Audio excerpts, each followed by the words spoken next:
Soul line 2 की नई episode में आपका स्वागत है। जैसे कि लास्ट एपिसोड में हमने देखा कि मिंटे हॉल पर बॉडी सेक ने अटैक कर दिया था और वहाँ हर तरफ तबाही मच गई थी। हर तरफ बॉम्ब प्लान किए गए थे और मिंटे हॉल पर अभी भी ब्लास्ट हो रहे हैं, जिसकी वजह से बच्चे अपनी जान बचाकर बाहर आ रहे हैं। डीन और हेड टीचर ये सब ऊपर से देख रहे हैं और उन्हें बॉडी सेक के ऊपर बहुत ही गुस्सा आ रहा है, क्योंकि उनकी मिंटे टैंक चोरी हो गई है, यानी वो M2 चोरी हो गया है और इन्हें तो लग रहा है ये बॉडी सेक के पास चला गया है। लेकिन यू हाओ ने उसे अपनी स्पिरिचुअल सीन में ले लिया है। उन्हें समझ आ जाता है ये कोई अंदर वाले का काम है जो बॉडी सेक यहाँ पर हमला कर पाई, क्योंकि उनको हमारे नीचे की टनल्स के बारे में सब पता था। इसलिए वो अपने आदमियों को ऑर्डर देता है इस जगह को ब्लॉक कर दिया जाए और सभी स्टूडेंट्स एंड टीचरों का इंटरोगेशन किया जाए। एक टीचर पूछता है कि हमारा इसमें बहुत ज्यादा नुकसान हो गया है, हम युवराज को क्या बोलेंगे आप और अपनी नाकामयाबी की क्या जवाब देंगे। डीन कहते हैं कि मैं खुद उनके पास जाके माफी मांगूंगा और ये बोल के वो चले जाते हैं। हेड टीचर भी बहुत ज्यादा दुखी है और वो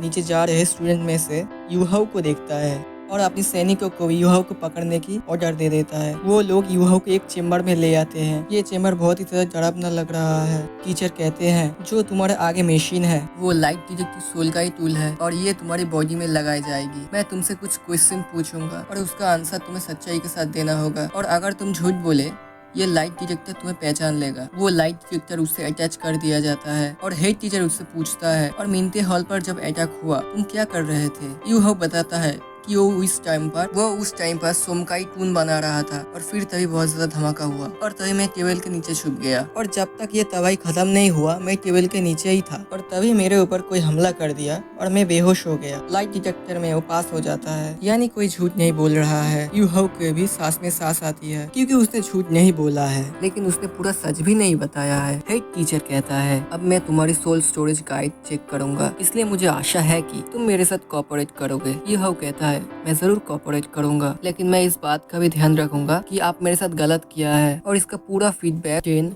जिंग होंग चैन और शेकी कैटमी को दूंगा। गार्ड उसका जेब चेक करते हैं। डीन का दिया हुआ कैटमी का दिया हुआ रॉयल स्टेटस मिलता है और ये देखकर वो हैरान हो जाता है और यूहाओ से पूछता है ये तुम्हारे पास कहाँ से आया। यूहाओ को जोर से पकड़ लेते हैं जैसे कि वो कोई मुजरिम हो। यूहाओ उनसे कहता है ये मुझे डीन होंग चैन ने खुद दिया था और वो गार्ड्स उसकी बात को नहीं मानते हैं और कहते हैं डीन ऐसे ही किसी को ये नहीं देंगे, तुम जरूर ये चीज चुराई है। वो यूहाओ का सर पकड़ लेते हैं और उसको टेबल पर लिटाने की कोशिश करने लगते हैं। यूहाओ कहता जाता है तुम ये बात डीन होंगचोन से ही पूछ लेना। वो गार्ड्स उसके एक नहीं सुनते हैं क्योंकि उसके मन में पहले से ही शिकी एकेडमी के स्टूडेंट्स के लिए नफरत है, तो वो ये नहीं देख पा रहे हैं डीन ने एक रॉयल स्टेटस यूहाओ को दे दिया है। और तभी वहाँ गुस्से में बौखलाए जिंग होंगचेंग आते हैं जो कि उन कमीनों को सावधान करते हैं और कहते हैं कि तुम क्या कर रहे हो, तुम लोग एक नंबर के निकम्मे हो। इतनी हिम्मत तुम लोगों में आई कैसे, तुम यूहाओ को बिना बात करके तंग करने लगे। मैंने ही यूहाओ को वो बैच दिया है और अब जाओ यूहाओ को रिलीज करो। टीचर हेड खुद यूहाओ को रिलीज करने जाने लगता है पर यूहाओ पीछे हट जाता है और डीन से कहता है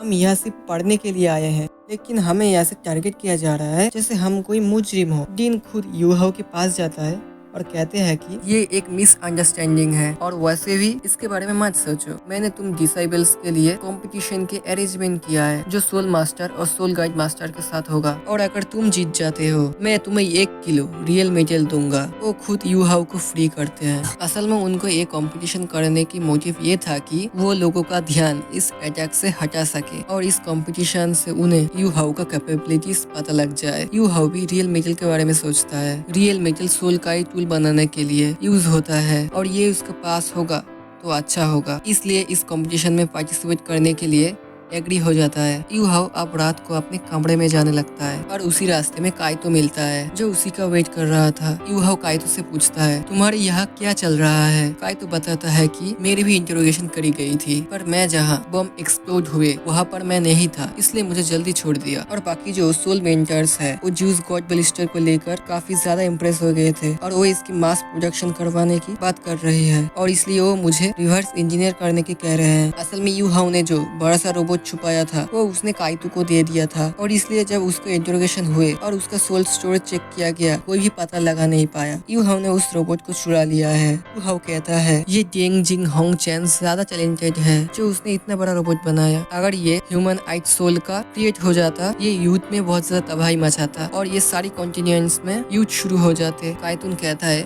हमें अपना बेस्ट ट्राई करना होगा इस यूथ को रोकने के लिए, और उसका ताना पेपन को शिल्क एकेडमी में भेजना होगा। अब कल यूहाउ का कंपटीशन है जिसमें वो काइतू से कहता है उस मैच में जीतकर मैं शिल्क एकेडमी का नाम ऊंचा करूंगा ताकि यहाँ पर हम शिल्क वालों को ज्यादा फैसिलिटीज मिल पाए। अब इस कंपटीशन को देखने के लिए बहुत सारी ऑडियंस आने लगता है और खुद डीन होंग चैन यहाँ प्रेजेंट है। मास्टर जुआन यहाँ पर होस्ट बनते हैं। काइतू यहाँ पर युवा का ड्रम बजाकर और बड़ी बड़ी पोस्टर लगाकर यहाँ पर स्वागत करते हैं। उस पोस्टर में लिखा है शिक एकेडमी है हम, और इस दुनिया के सबसे पावरफुल सोल मास्टर है हम, टैंग मैन है हम, जो हजारों सालों से इस कॉन्टिनेंट में बीस्ट बनाते हुए आया है। ये कुछ ज्यादा ही बूस्टिंग थी, पर यूहाउ ने जानबूझकर ऐसी लाइन लिखी है ताकि कंट्रोवर्सी हो, ज्यादा ऑडियंस इस कंपटीशन को देखने के लिए आए। मास्टर जुआन को भी ये ज्यादा लगता है, लेकिन इसने कोई भी रूल्स नहीं तोड़ा है और इसलिए उसको बच्चा समझकर कुछ नहीं कहते और उस कंपटीशन को स्टार्ट करते हैं। जिया जुआन चैन है वो सामने आता है और यू हाउ से लड़ने के लिए तैयार हो जाता है। वो अपने कैनन को तैयार करने लगता है, लेकिन इससे पहले वो अपनी कैनन तैयार करता, यू हाउ तुरंत अपनी ट्रॉस का यूज करके उस पर अटैक कर देता है और जीत जाता है, जिसके बाद उसके ओपोनेंट को एलिमिनेट कर दिया जाता है। और जिसके बाद वैन यू जून जो सिस ब्रेक का है जो लड़ने आता है